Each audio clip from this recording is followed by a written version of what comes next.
Hey, who needs an intro? Tookomplex here, and in today's video we're going to be reviewing Call of Duty's Black Ops 3's DLC 4 Salvation, which includes 5 maps, 4 of them being multiplayer, and the last one being a zombies map. This is my opinion of what I think about the maps, and without prolonging this video any longer, let's start off with the multiplayer map, Micro. So with Micro, this has to be by far my favorite map out of the 4 multiplayer maps. Just the idea of like playing very small, you know, and everything's, well, we're looking at something that's very at a small scale, but where we are standing, it's at a bigger scale, and the colors are very vivid. It's a medium-sized map. Overall, it's just very fun to play in, and every time it pops up, I always try to play it. You should try it if you haven't sold already.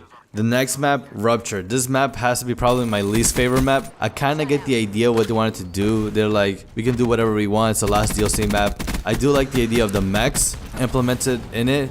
Besides that, if you don't have the mechs, or even with the mechs, whatever, the map is too huge. And then there's certain parts of the area where it's very unnecessary. There's one part where it takes you all the way up to like a sniper point. That map really like promotes camping, and it's not my playstyle, so I don't really, that's my least favorite map. It looks very nice, but every time it shows up, I try not to play it. I really don't like it.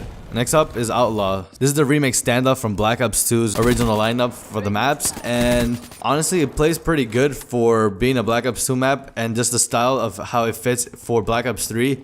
It's amazing. They didn't have to implement more walls into it.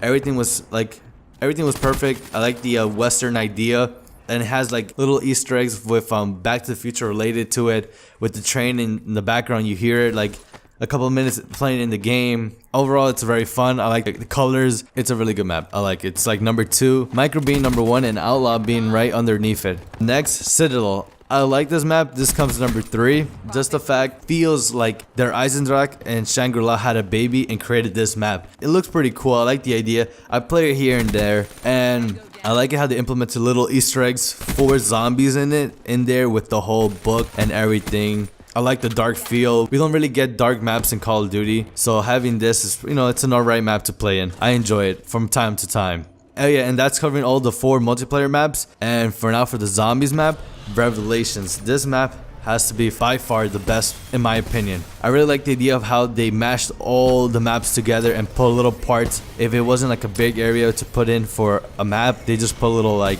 items in there which tell you like, oh, this little area goes with this map, and how one map connects to the other map. Overall, it's fun to play in. I do have some issues with it involving like there's some like random death barriers in there, and some little bugs here and there that cause you to go down and die. Or if you're trying to do the Easter egg, they're probably gonna fix it a couple weeks when Xbox gets it. But when you're doing the Easter egg, what you see here, the part where I'm already fighting, I'm in the boss arena area. There was an issue when we were teleporting to there. Once we arrived to a place, we would die and then the game would end.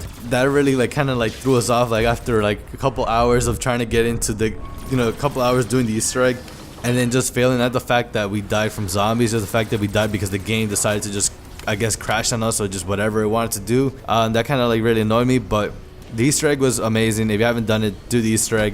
And yeah, I'm waiting on the super Easter egg to try it out once it's done, so we can start doing the steps and see what actually happens, like the real ending. The super Easter egg is the real ending that we want, not the Easter egg that we done. Like that's the, I'm kind of saying too much, because if you haven't done the Easter egg yet, it's kind of like spoiling it. But it's a really good map. Try it out if you haven't played the zombies map already. Yeah, and this has to be my review of DLC 4 Salvation. If you have different opinions, tell me what you think in the comments down below. And yeah, I want to hear what do you think. Don't forget to drop a like down on the video. I really do appreciate it. And if you haven't done so already, don't forget to subscribe to this channel right here to see Call of Duty videos from anything from my previous videos to future videos you will see in the future. And don't forget to put that notification on my channel, so you'll be the first to be informed when my video comes out and be the first to watch my videos. Until next time, this is Tookomplex signing out.